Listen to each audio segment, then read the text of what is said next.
D जो है सही हो जाएगा, अव्ययी समास होगा, एषणा हो जाएगा। ऑप्शन सी एषणा। और अभिलाषा का शाब्दिक अर्थ हुआ इच्छा, कामना, आकांक्षा। इच्छा किसी वस्तु को या कोई पाने के लिए प्रबल इच्छा जब हो जाए तब उसको अभिप्सा कहते हैं। लालच और लोसन, ये जो है ध्रुवम जोड़ धर सही हो जाएगा। ऑप्शन ए सही है। क्यों सही हो जाएगा? इसका नियम यह है, में हलंत यानी आधा छर्मा है और जोड़ के बाद यानी क से लेकर म तक कोई भी अक्षर है तो जो म है ये अनुस्वार में बदल जाएगा। इसमें बदल जाएगा। नमस्कार दोस्तों, यूपी त्रिपुरा द्वारा लोअर पीसीएस की परीक्षा 23 अगस्त 2026 को संपन्न होने वाली है। तो आइए हम लोग सबसे पहले हिंदी के प्रश्नों को हल करेंगे, जिसमें हिंदी के 10 से 15 क्वेश्चन पूछे जाएंगे। तो पहला प्रश्न है, आपात मस्तक शब्द में कौन सा समास प्रयुक्त हुआ है? तो ये आपका ऑप्शन डी। डी जो है सही हो जाएगा, अव्ययी समास होगा, क्योंकि आ जो है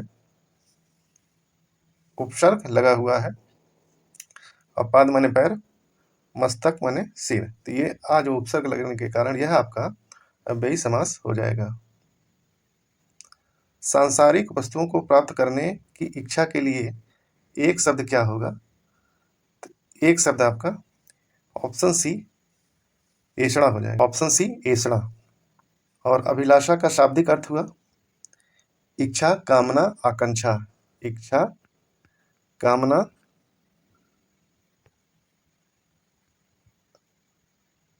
आकांक्षा।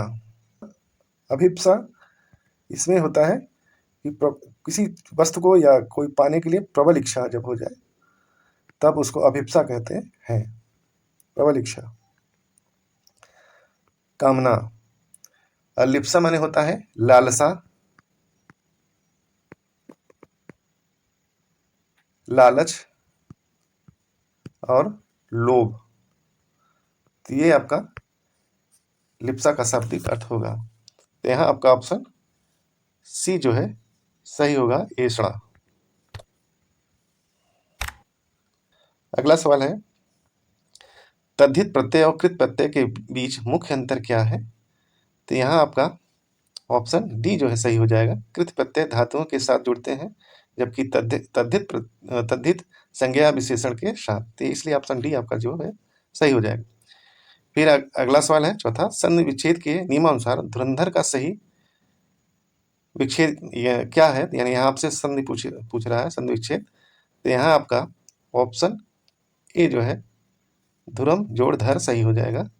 ऑप्शन ए सही है। क्यों सही हो जाएगा? इसका नियम यह है कि यदि म में हलंत यानी आधा अक्षर म है और जोड़ के बाद यानी क से लेकर म तक कोई भी अक्षर है तो जो म है ये अनुस्वार में बदल जाएगा। किसमें बदल जाएगा? अनुस्वार में। तो इसी वजह से ऑप्शन ए आपका सही हो जाएगा। अगला सवाल है, विराम चिन्हों के संदर्भ में इत चिन्ह का दूसरा नाम क्या है? तो यहाँ ऑप्शन सी समाप्ति सूचक चिन्ह होगा। ऑप्शन सी आपका सही हो जाएगा।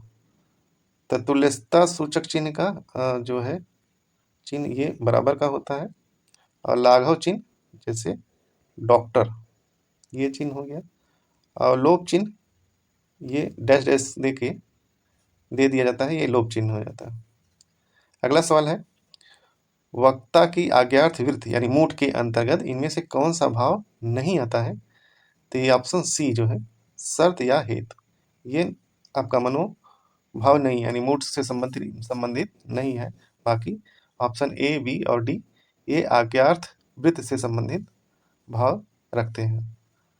पर्यायवाची शब्द के संबंध में माधव शब्द का प्रयोग किसके लिए किया जाता है? तो ये आपका ऑप्शन ए कृष्ण और बसंत दोनों के लिए होगा। ऑप्शन ए जो है सही हो जाएगा। अगला सवाल है, कर्णपाली कर्णपाली शब्द शरीर के किस भाग को निर्दिष्ट करता है? तो ये कान के नीचे लटकता हुआ कोमल भाग को कहेंगे। ऑप्शन डी आपका सही हो जाएगा। निम्नलिखित में कौन सा शब्द अरबी मूल का नहीं है? अरबी मूल का नहीं है बल्कि फारसी का शब्द है। तो फारसी का जो शब्द है वो आपका केवल गिरफ्तार है। ऑप्शन बी आपका सही हो जाएगा। बाकी जो अदालत में शब्दावली प्रयोग की जाती है, जैसे अदालत, वकील, तहसील, गवाह, ये अक्सर ये ज़्यादातर सब शब्द जो है अरबी के होते हैं। अगला सवाल है, स्रोत सामग्री के अनुसार कचहरी शब्द का तत्सम रूप क्या होगा? तो ये आपका ऑप्शन सी कृत गृह हो जाएगा। ये आपका कृत गृह जो है ये आपका तत्सम होगा, और जो कचहरी है आपका तद्भव शब्द है। तो ये रहे आपके 10 प्रश्न और हिंदी के। तो अगर यह वीडियो आप लोगों को पसंद आया है तो लाइक कीजिए, सब्सक्राइब कीजिए। वीडियो देखने के लिए धन्यवाद। मैं आपके उज्जवल भविष्य की कामना करता हूँ।